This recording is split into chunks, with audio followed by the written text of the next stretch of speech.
What is up, everyone? It is the Alpha J of the Alpha J Show, and today we're going to talk about Motorcity, a 2012 Disney XD cartoon focused on car racing, lots of futuristic fantasy elements, a bit of comedy, and drama. It's story heavy and only lasted for 20 episodes, being cancelled in under a year. But today we're going to answer, did Motorcity start off well? Today's shout out goes to Nasaki for her amazing webcomic, Wendy's Repair Shop. I've been following her character for months now, and I think it should be its own animated series. It screams personality, even when other people draw it. It's so great, and if you want to check out this webcomic and all of her other art, the link is in the description box below. Please give it likes, retweets, and tell them I sent you. Also, this was requested. I am getting around to them. I just randomized which ones I take. So for those of you who don't even know what this cartoon is, let me catch you up to speed. This cartoon takes place in a futuristic Detroit. The Detroit that people knew and love essentially was covered by another city called Detroit Deluxe, ran by main antagonist Abraham Kane, who runs the proposed city of the future, restricting the freedoms of those who thought they were going to get a utopia. The newly named Motorcity stands by the values of choice and living fast. As the narrator of the opening scene, Mike Chilton, leader of the main group the Burners, vows to make sure that everyone has freedom. We meet Mike and Chuck, the latter very cautious of Mike's carefree and reckless attitude, which will prove to be a very focal point in today's story. They are traveling through the depths of Motor City, where these mutant rats and electrical deaf wires lie, to retrieve a fusion battery to power the east side gate. Think of it as trying to get your phone or laptop charger on the other side of the room, but, you know, exciting and deadly. So they find an abandoned, obviously, parts store, where Chuck geeks out and Mike scavenges for some parts because cars. Before dropping the stuff, he admits he couldn't find if they scavenges for months just to get a skull. Never understood why people in media do this. I know you don't have a shopping cart, but do what we all do. Take everything, even if we don't need it, because we know that one piece that we miss will come back later, and we don't want to deal with the pesky microtransaction that will try to sell it back to us. I'm telling you, dude, it happens in many games. Julie, who will become incredibly interesting later, warns them that the exact east side gate that they're trying to find a power source for is going to be the focal point of an ambush. I do want to comment on the animation. It's incredibly different to anything we have seen on Disney XD now, and it has this very heavy comic book-like feel. The characters almost have this stretchy feel that allows them to bounce around as the camera follows them, and I'll give you a great example of what I mean later. The colors are very dark, but not murky or completely dirty, giving this somewhat clean but also grungy outlook. I mean, it is a sewer after all. However, because future, the glowing colors provide a little bit of a contrast, showing that they don't necessarily live in filth, but it isn't the cleanest there either. They also utilize a lot of easy futuristic techniques such as glitches, holographic photos, and quote-unquote techie sound effects to truly distinguish that this isn't the present day. Also, if you were watching this opening, don't be surprised that some of the stuff I say you wouldn't know watching it right away. They kind of give you some information in other parts you'd get later, and some I wouldn't have known until I have looked it up or watched more episodes, and this is quite common in story-based episodes. In fact, I mentioned something similar in my DuckTales review. So Mike pulls the skull out of this clearly made to be toppled over in a cinematic fashion wreck, and they run just in time to not get toppled over by the cinematically fashioned wreck, and get in their cars, which look awesome by the way, and they do a 360 shot around the car, which gives depth, and you notice how they could be standing from very far away from the camera, but grab directly into the lens, as if their arms are very long. The animators mess around with perspective quite a bit, and it seems as though they're tinkering with the field of view. It's sort of like the dolly effect, an effect you can see here, where the character is in the same spot, but the background sort of distorts and stretches, and it makes this cinematic sweep. I like that. Also, to get the elephant out of the room, yes, this guy's character design reminds me of Shaggy, and he also panics a lot, like Shaggy as well. But Mike comes back in time to save them, essentially cutting off the robot of the room by the head, Gore. As you can see, the action scenes appear to be very shaky, often with the characters in question either out of the frame, or slightly zoomed in, or essentially being the mess out of its enemy, and thus cannot look photo-friendly. This show also uses a lot of common action shots, as when you cut Blah in half, they place the camera on the other side and have Blah split into seeing said person again. They also utilize a lot of metal music because extreme. You're always sending your robots by unannounced, Dave.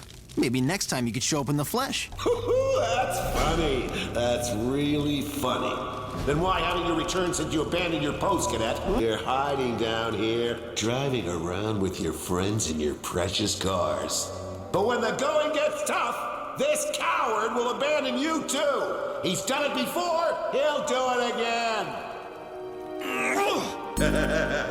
Bye. So essentially, Kane is manipulating Motorcity into saying that because Mike left him, he will also turn his back on them as well, and that's pretty smart, because the former is true. He did turn his back on Kane, but for a good reason, and this clearly gets to Mike, as in the next scene, Kane and insert dumb henchman here devise a plan of luring Mike to Detroit Deluxe to get back at him, and because Mike has the common cliche trait of not only never backing down, but never backing down at a clear trap because macho, I'm pretty sure this happens a lot. Heck, they even talk very calm even though both sides hate each other because they want to act cool with their one-liners and snark. What is getting to me is that I never know where he's gonna be. I only get to fight his horrifying, death-dealing robots. Yeah, wish we could get him to use some of those horrifying, death-dealing robots for good. Wish all you want, Jules, but that ain't gonna happen. You see that? You saw her face? That's gonna come back later. Anyway, he is going to play into Kane's plan, so we might as well skip over these parts as it is essentially doing just that. And the entire crew don't really want to go up and confront Abraham Kane, but Macho Mike has to do it because masculinity. It's not so much that the episode is boring, but when you're watching this episode, so much information is coming at you, and I know what these scenes are. They're made to essentially be light character development and show exactly who is who. That doesn't really interest me though. What does interest me is Julie and her quote-unquote internship. She drives into Detroit Deluxe and cloaks not only her car, but her outfit. Now isn't that interesting? Aren't you like so excited about the big announcement? What are you talking about? For seriously, my brain's like totes gonna explode like for reals. Do you think you can find out? Learn English! Learn English! So they set up their cars, and I gotta say, this Texas character might be my favorite one of the bunch so far. He's just so cool and lovable, and he has the best lines out of anyone in this episode. Julie, however, voice acting wise, might be my least favorite. There are times where she should be more intense, and she's not. It's like the voice actor isn't really trying sometimes. Just came across something crazy over here. Sorta in the middle of something here, Jules. Wait, where are you?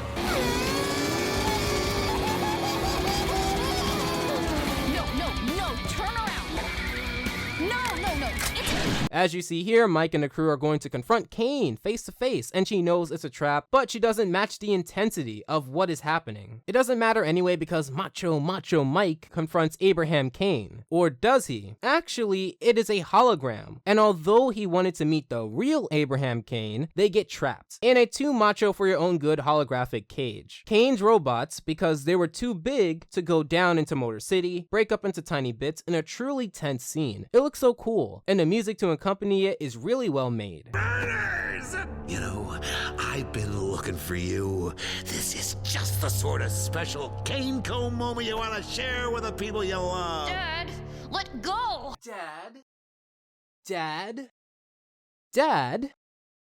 Huh. So she's actually Abraham Kane's dad. No, she's not. She's her daughter. What are you saying? So she's actually Abraham Kane's daughter. That's really interesting. And the other guys don't know and essentially think it's an internship. I like that. Henchman Cliché, also known as Thule, also has a crush on Julie, and Julie tricks him into giving this security code that she uses to release her friends. With Mike now remorseful of abandoning Motorcity, especially making everyone down there helpless. Also, side note, are you telling me an entire city's defense relies on a group of teenagers? I mean, why isn't that talked about? I guess they don't want to bring up every important question in the first episode, so what do I know, you know? You want to prove you've got the guts to stand toe-to-toe with me, to take me down? Do it! Or run away like you always do. Coward! I'm not taking the bait this time, Abe. At this point, my GTA instincts tell me to make him meet the hood of my car, face the meadow, then my hood's cousin, my windshield, and lastly my twin brothers, my spoiler. But he can also meet my nephew, the exhaust pipe, on the way out. But I'm not him. He never confirms if he's real, by the way. If you thought that was the actual real Abraham Kane or not, let me know in the comments down below. So we get a lot of action, which I don't want to spoil too much of. If you like action shows, and even if you don't, this one is a pretty straightforward one to get into. It's like a video game. Some people like diving into a series series that has 10 games attached to it, and others want to approach that exact same genre with a more smaller series. And I'm the latter, so this is a great branch into action-based cartoons. I think the last time I reviewed a very action-heavy or fantasy or story-heavy cartoon was probably Welcome to the Wayne, and before that Ninjago, and even before that Cool Lyoko, and before that, honestly, I don't think I did. I don't really review story-heavy episodes because reviewing episode 64 in season 8 would only relate to a few people who actually cared enough to watch that far. And this isn't Steven Universe, Adventure Time, or Avatar, where despite being story-heavy, a lot of people have seen the show. We're talking about a show that went under in a year. So after said protagonist takes down the big enemy because pilot, they all celebrate at futuristic burger joint Cliché. I promise that I'll be tripling my efforts in our war against the burners, and soon their Motor City will be no more! I wonder if he'll ever wake up. Guys like him never change. Trust me. You don't know him like I do. You see that? Does anyone see that? Because I see that. I need to know more about this relationship. But this is just like the end of the DuckTales pilot, which I won't spoil. They go off racing, and that was the battle for Motor City. Did Motor City start off well? Yes, absolutely. Yes, it did. It is a very niche show, however, and I could imagine many people not being interested in the show. However, niche isn't bad. Although it may get lesser numbers, the people who may watch it would generally be more loyal than your least common denominator audience that generally moves from one trend to another. If the superhero movie community has anything to say about latest adaptation X, it was not made to be liked by everyone, but I bet the people who did stick around got great characters, an engaging story, and most importantly, high impact, intense action, metal music, and cars. To those who haven't seen this show before, would you watch Motor City? Let me know in the comments down below what you think of this pilot. Also, make sure to follow me at the Alpha J Show and go to my request video to suggest anything that I should take a look at that's not in my pinned comment. This was requested after all. If you really like this video, you should check out my entire Did Blank Start Off Well videos for more reviews on very early episodes of series. Make sure to subscribe and feel free to consider my Patreon. As always, I hope your time is well spent, and Alpha out.